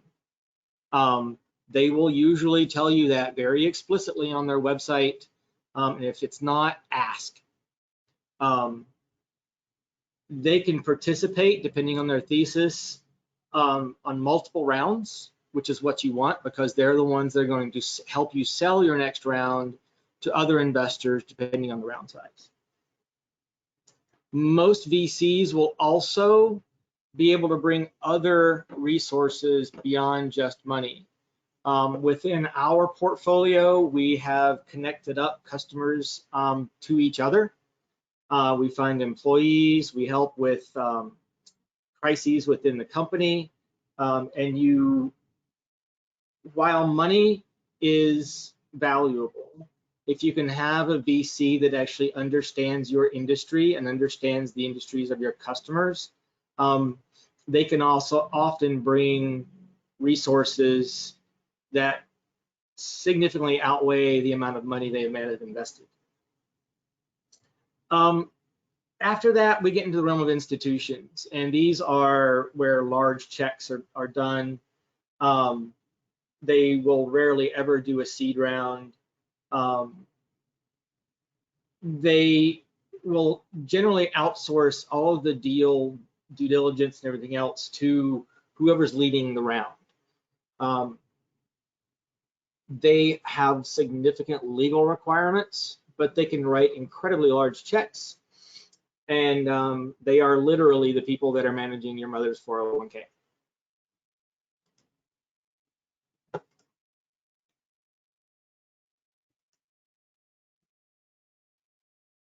An investor is, from the point of view of a startup, you're getting money from an investor, and as soon as the money hits the bank account, you're like, great, away we go.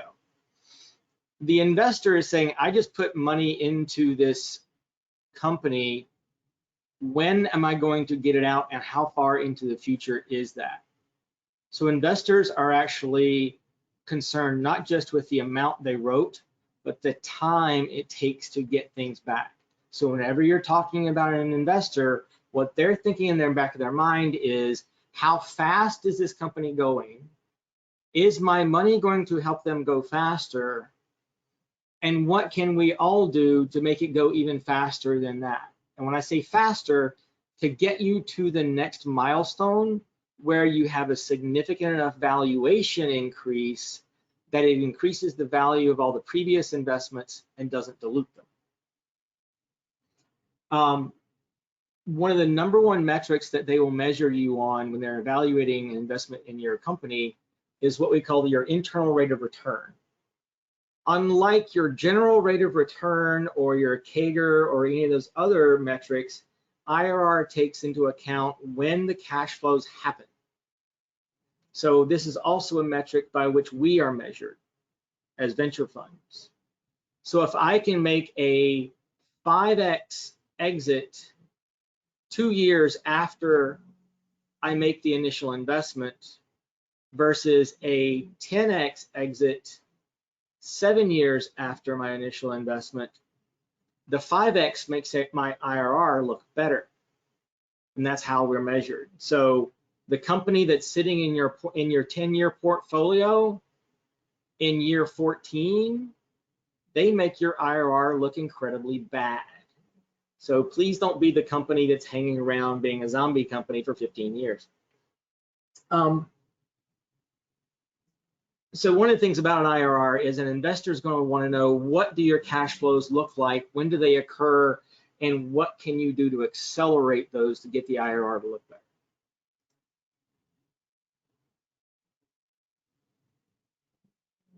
All of that math on that previous slide is an analysis that you as the entrepreneur needs to do internally.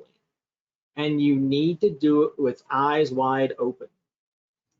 Angels want to validate your analysis, but no one will trust what you said, but they want to know that you can do it and how you came to that analysis. But you still need to do the actual calculation. Super angels will also want to validate it. They will do their own analysis, and they will usually actually have a team of people who will pick over your analysis and do the due diligence themselves. VCs will also validate, but again, we won't trust you.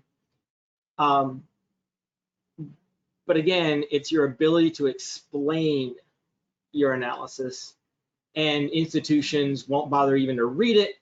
They'll look at the due diligence done by whoever is leading the round, but they will want to see that analysis. In all of these cases, you need to do the financial analysis of your business from the point of view of an investor, not yourself. This is where you have to be brutally honest. You and your team have to be brutally honest with yourselves about whether or not you're fooling yourself.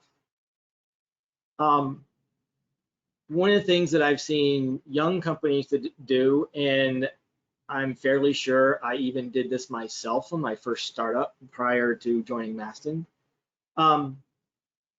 Did you actually fiddle with your assumptions in order to have them fit the curve that Sunil was presenting earlier? We call that the J curve. And one of the things, if you talk to anybody who's done an MBA, quote, I can multiply 5 perfectly reasonable assumptions and produce a completely unreasonable conclusion. Does your model make sense?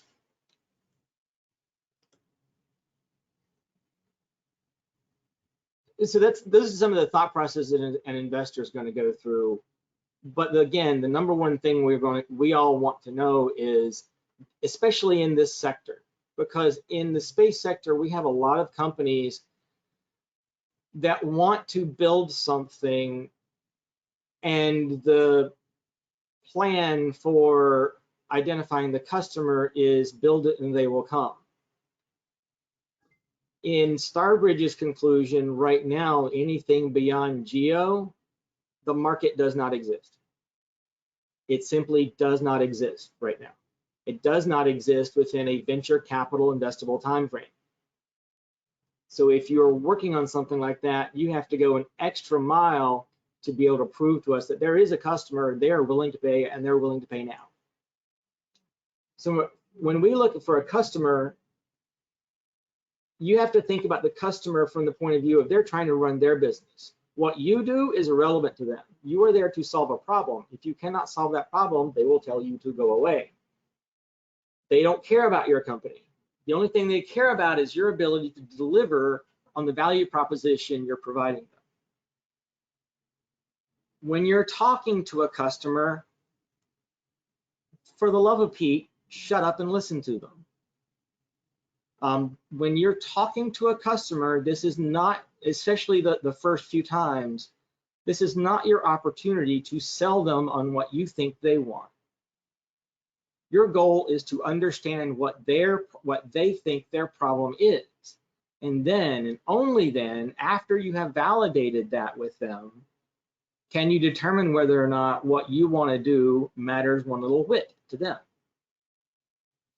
Even then, you need to spend time talking to them about who their customers are and why the problem they have appears in their ability to service their customers. And we'll get into why this is important a little bit later on. So one of the things that I said during the first meeting is, and I've done this on previous ones, and I know Stefan is strongly suggesting that companies do a business model canvas. For Starbridge, this is almost table stakes. If you don't have this or an equivalent of a business model canvas, it becomes very difficult for us to understand what your company is doing in a reasonable amount of time. One of the things that we've discovered in the space sector is we really need to understand your value network, or at least what you think your value network is. And we have started suggesting people start using something called the partnership canvas. It's an extension to the business model canvas that actually talks about how your value proposition shows up in your customer, how your providers and supplier network, their value propositions show up in your business, and also what are the business model canvases of your competitors and how their value propositions are showing up in their customers and whether or not you share those customers. I'll show you what that sort of looks like. So you're in the middle. This is your business model canvas. Using the partnership canvas, I want to know what your customer thinks of what you're doing. And then I want to know all the way down as far as you can go from your customers to the customer's customer and the customer's customer's customer. I want to know who those businesses are and how strong or fragile and what the features are of that entire value network. You also need to do that with your partners, especially if one of your partners is also a startup and they are undercapitalized and fragile. I've seen this many times within the space industry where one company depends on another and there's an economic downturn and the founders of that company that everybody depends on have to leave and go get other jobs. Economic downturns do happen. So this is your value network and the beginnings of your competitive analysis. So your value proposition shows up between you on the canvas, the partnership canvas, between you and your customer. What you really want is for some aspect of your value proposition to show up in your customer's value proposition to their customers. Because if what you do is an important part of what your customers are selling to their customers, that means that you are sticky. They can't get rid of you without harming their own ability to sell to their customers. That also means that whatever you decide to charge, as long as it's not too much, you can protect that pricing structure that you have. And this is the analysis that a lot of companies and venture capitalists and people who understand and been in the space sector a long time really want to see, because there are a lot of notional businesses in this sector that simply do not exist. People are trying to wish them into existence. I added this at the last minute and I couldn't fit it in the title, but at the same time, you also need to think like your competitor. Put yourself in their shoes and be brave enough to talk to your customer about what they think about your competitors. This is not an opportunity for you to bash your competitors or try to sell what you have over them. You want to understand what your customer thinks of your competitor. They actually may not understand things about your competitor that you don't know that they're willing to tell you. So again, stop talking and listen. One competitor that most people don't realize is the customer can simply choose not to do what you think they should be doing. Non-consumption is a valid competitor. Any changes in your competition, your entrance into the market, you need to game out to understand how you affect your market. What happens if one of your competitors goes out of business? How do you take advantage of that? All of this is your competitive analysis, and it's really important for an investor to be able to see that you understand not just what you're building, but what your competitors are building and what those competitors are saying about you in the marketplace. And most of all, document all of that because we're going to ask you for it. And we will call your customers and your competitors and other people to verify what you have told us. So please do not lie or exaggerate. We will know it. So I get asked a lot of questions, and I've asked this within the SES before about what is Starbridge's process. Again, everything that I just said. Who are your competitors? Why are customers buying? This build is really slow. Again, now we get into your team. Why do you think you can do this? One of the things that we all really like to look for is, are you coachable? If we tell you that you should do something and we explain why and we're willing to help you, please be open to that. And this is something that happens in the space sector. We have a lot of dreamers and very aspirational people in this sector. If you are doing something small, because the capital requirements are small, one of the suspicions that we have is that you are compartmentalizing and pricing what you are doing to fit what you think the capital markets can provide for you. And one of the risks that that suggests is that if some other company out there decides that they want to do the thing that you wanted to do or that your team wanted to do, they're going to leave and go do the thing that they really want to do. So one of the questions we often ask is, if I decided instead of giving you what you want now, I gave you $2 billion, what would you actually be doing versus what do you think you can get away with right now? Then we ask like burn rate, financial safety margins, who are your other investors? And this one is also key. What are your metrics that matter, which is an actual thing? CAC, LTV, MRR, activation rate, churn. Some of these are SaaS metrics, but they still apply. But then, and only then, do we actually start digging into your technology. We have enough engineers and former engineers and access to NASA scientists and more scientists than we know what to do with, that we can actually validate whether or not what you're talking about is even remotely doable within about 10 minutes of talking to you. All that other stuff above is what really matters. The technology is an engineering problem, not a team market problem. Market problems are far more difficult than technology problems.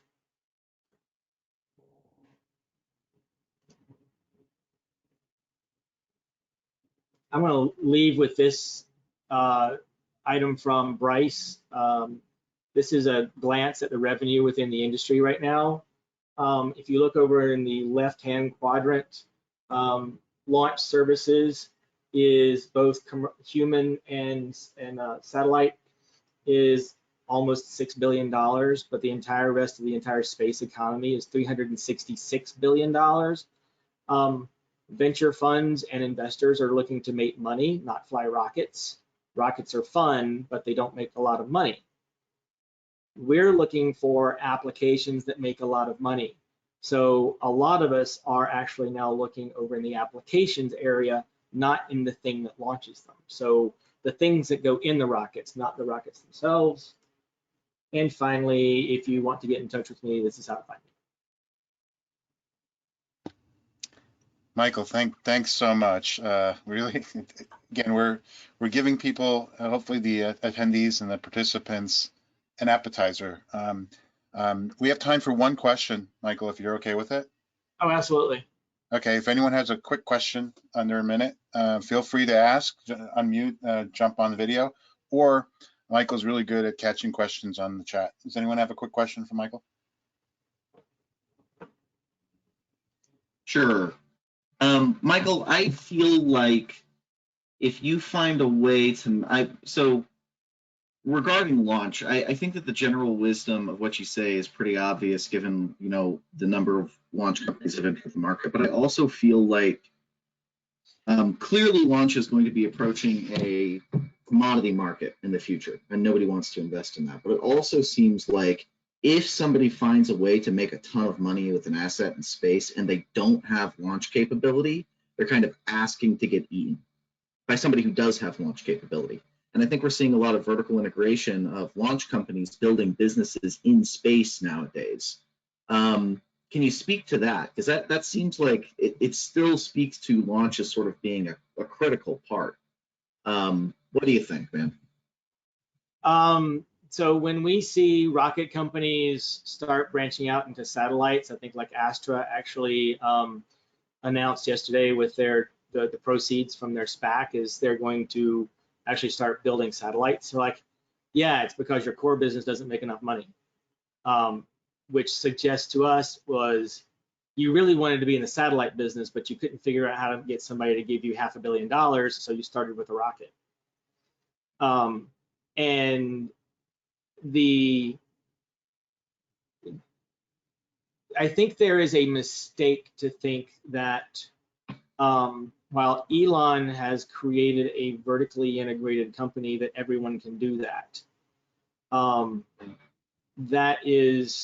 That's one of those things where when a company comes to us and says, I want to do this, well, why do you think you can do that? Well, because Jeff Bezos did it. Like, yeah, but the odds of you actually being as good as Jeff Bezos is very, very slim. And I'm not willing to take that bet without you already having a track record of having built Amazon Web Services. So there may be some truth to what you're saying for certain specific companies and teams. But when you're asking someone to invest in your company, that is probably going to be a bridge too far because you're suggesting that you are a Steve Jobs or an Elon Musk. And so it is a way of doing things. But when we look at Rocket Lab, Electron, and everyone else, they started with a rocket because at the time, those were the companies that were getting funded. The applications companies couldn't get funded because they couldn't demonstrate to their investors that launch was cheap enough to do what they wanted to do.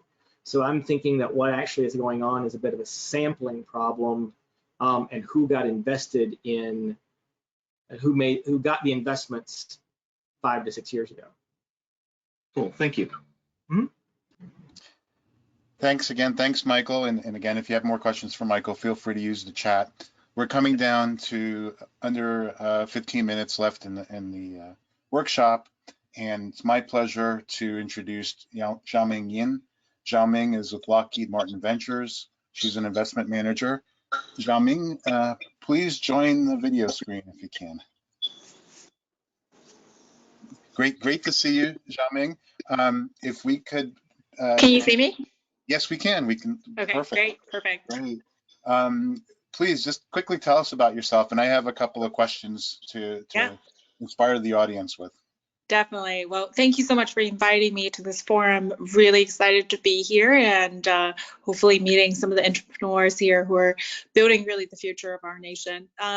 So my name is Xiaoming Ying. I am an investment manager here at Lockheed Martin Ventures, and Lockheed Martin Ventures actually is split or more of kind of two primary teams, one in East Coast, one in West Coast. So I'm the primary investment manager here in West Coast, sitting in Palo Alto, California.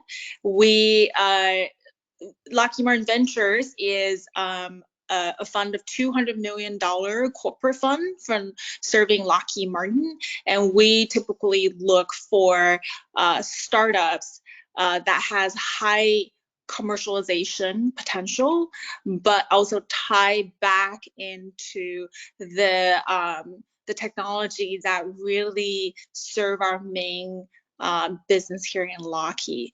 So the areas that we cover include space tech, obviously. Very excited about this particular landscape. Quantum, computing, sensing, communication. We look at all three. Autonomous systems and AI. So we tend to look at AI more as a driver that puts into action into the autonomous system that we build. We also are looking very much into data analytics, both coming from hardware and also from software perspective.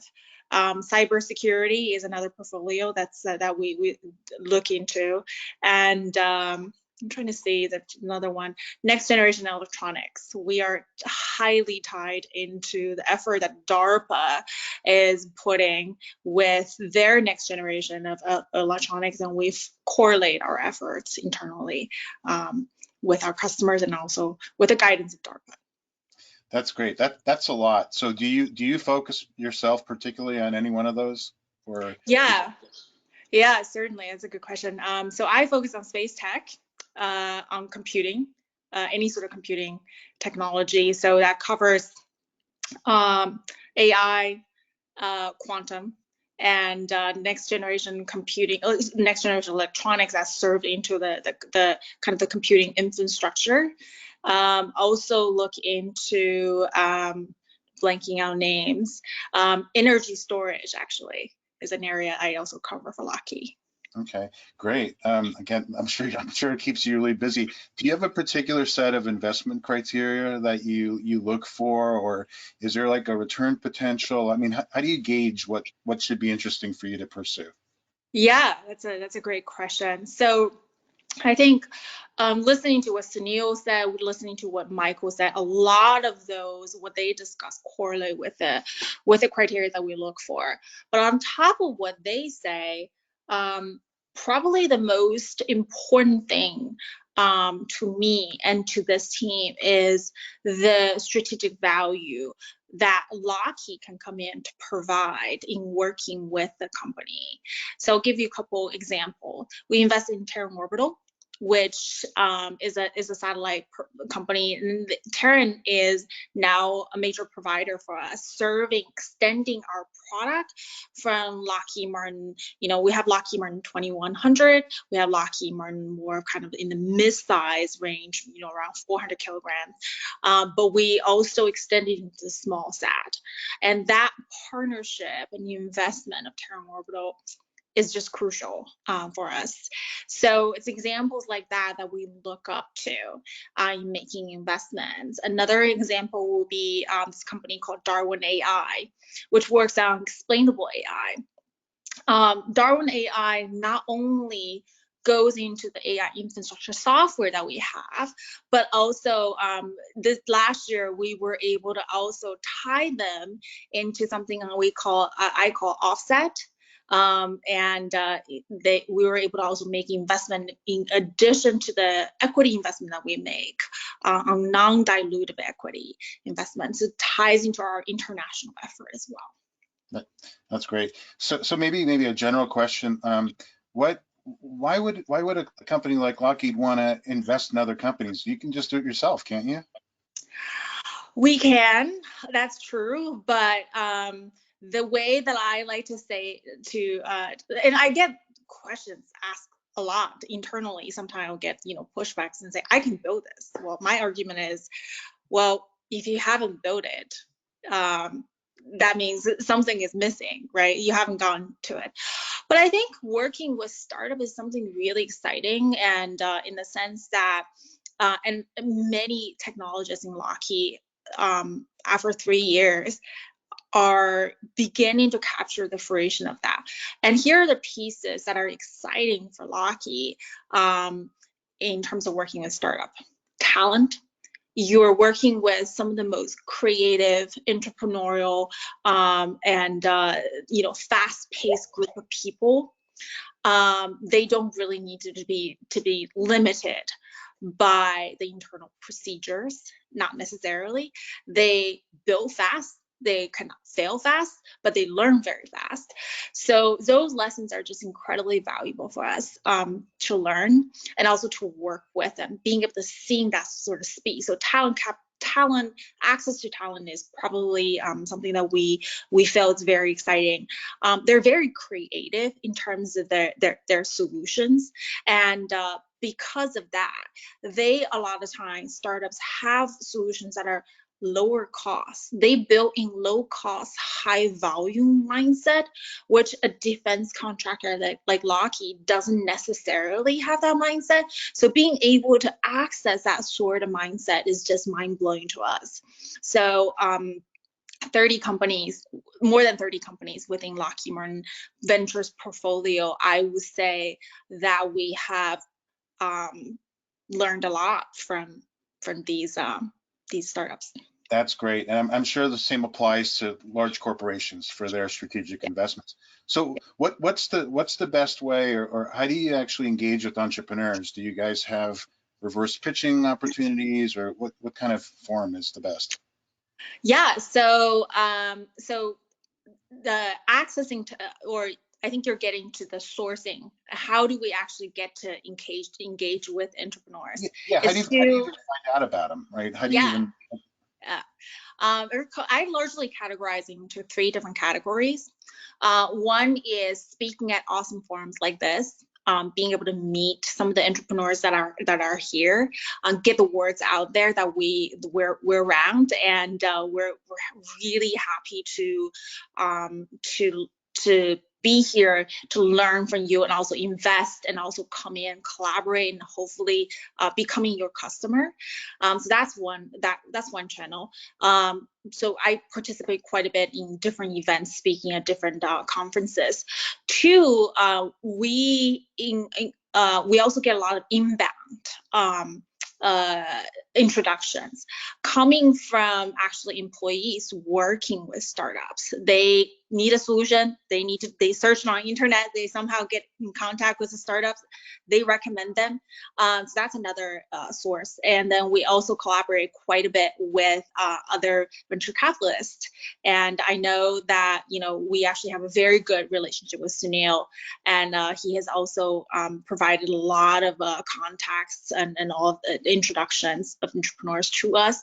So it's a relationship like that within venture community that we build, and we're also being able to capture a lot of the startup exposure through those channels. That's great, and I love how you're sharing your energy, you're sharing your passion. It's wonderful. One final question, because we're coming up close to the hour. What is one piece of advice you'd give the participants listening today on this whole funding process, or however? So I would say I would like to give more than one piece of advice. One, don't give up. As Michael said, people pitch over and over again. It's actually finding that right chemistry, because you don't want to be working with someone who doesn't believe in you, right? So that's one piece. And then the other piece is think through how to get to the numbers very, very clearly, because the entrepreneurs are startups do a lot of time, entrepreneurs have that kind of they need to have crystal clear thought about how to really achieve the volumes and the projected revenues and the numbers, the manufacturing methods that they're thinking. So think through clearly on every single aspect in building a company early. And I think dream big early actually is a great thing to go after. That's great. Thank you so much. Thanks, Xiaoming, for taking the time. If you're okay with it, can you put the best way for people to contact you in the chat? Yeah, definitely. I'll do that. Great. Well, thanks. Great. Thanks. Have a great rest of the day. Appreciate you joining. Thanks. Thank you for inviting me. It's been a pleasure. Great. Thanks. So we're just going to jump in. We have about a minute or two. Thank you, Xiaoming. And thank you to all the presenters and the speakers today. And thank you all for listening and participating and getting questions out. Hopefully we've covered them. I've done hopefully a good job canvassing them. So just again, on the next steps, we are now day 3 of the workshop week. Mentor week, where it's going to be next week. The final 1-minute video is due by the 12th of February, 5 p.m. Eastern time. And I did mention, and I'll go over again tomorrow, how to submit that video. The 5 finalists will be announced the afternoon or evening of February 15th, and we're going to have a really fun live streamed judging event on the 18th of February.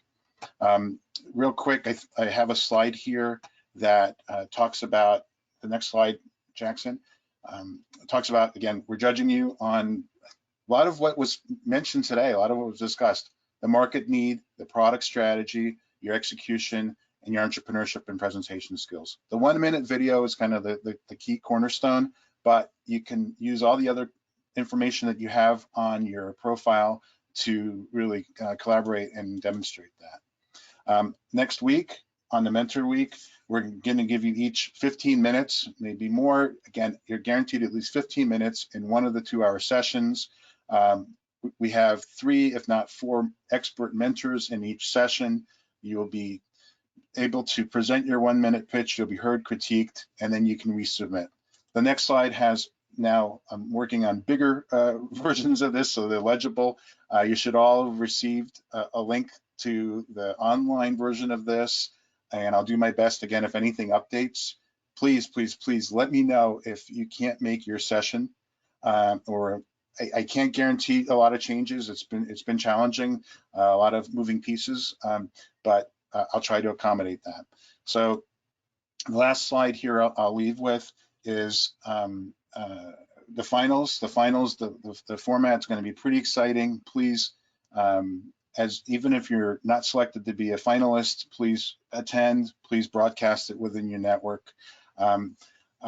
We have an amazing group of judges on the next slide and mentors, and we're very excited to share that expertise with you. You can see we're running out of space almost on this slide. So tomorrow we're going to go over the last day of the workshop and basically talk about pitching or presentation. So we'll have an amazing panel, an amazing group of presenters again.